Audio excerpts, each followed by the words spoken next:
South Indian চলচ্চিত্রের বর্তমান সময়ের দর্শকপ্রিয় নায়িকাদের মধ্যে অন্যতম পূজা হেগড়ে। যদিও সুন্দরী অভিনেত্রী তার অভিনয় কেরিয়ারে বেশ কয়েকটা চলচ্চিত্র এরই মধ্যে উপহার দিয়েছে তিনি তার সকল ভক্তদের। পাশাপাশি অবশ্য তার মার্কেটারি ফিগার তার দর্শকদের কাছে প্রতিনিয়তই নজর কাড়ে, যার প্রেক্ষাপটে এইটুকু বলাই বাহুল্য যে তিনি তার অভিনয় গুণ থেকে শুরু করে তার মার্কেটারি ফিগারের জন্য তার দর্শকদের কাছে আলোচনার জন্য লাইমলাইটে থাকেন সর্বদাই। এদিকে বর্তমানে শোনা যাচ্ছে যে সাউথ ইন্ডিয়ান চলচ্চিত্রের বিউটি কুইনকে আগামী দিনে দক্ষিণী চলচ্চিত্রের তারকা দুলকার সালমানের চলচ্চিত্রে অভিনয় করতে দেখা যাবে, যদিও বর্তমানে অবশ্য তাদের সেই চলচ্চিত্রের নাম চূড়ান্ত করা হয়নি। মূলত প্রাথমিক পর্যায়ে তাদের আসন্ন চলচ্চিত্রের নাম রাখা হয়েছে DQ41। পাশাপাশি অবশ্য বর্তমানে শোনা যাচ্ছে যে খুবই শীঘ্রই চলচ্চিত্রের শুটিংয়ের কাজ শুরু করা হবে। এমনকি চলচ্চিত্রের পর্দায় পূজা হেগড়ের লুকের অনেকটা পরিবর্তন থাকবে।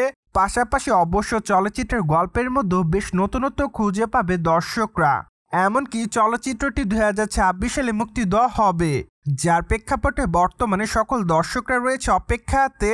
কেননা এবার চলচ্চিত্রের পর্দায় দুলকার সালমান এবং সাউথ ইন্ডিয়ান চলচ্চিত্রের বিউটি কুইন পূজা হেগড়েকে একসঙ্গে চলচ্চিত্রের পর্দায় দেখা যাবে, যা দেখার জন্য বেশ আগে থেকেই অপেক্ষাতে ছিল তাদের দর্শকরা। তাই তো এবার দর্শকদের আশা পূরণ হতে যাচ্ছে। ফলে দর্শকরা আপাতত দেখতে চায় চলচ্চিত্রের পর্দায় তাদের কেমিস্ট্রি।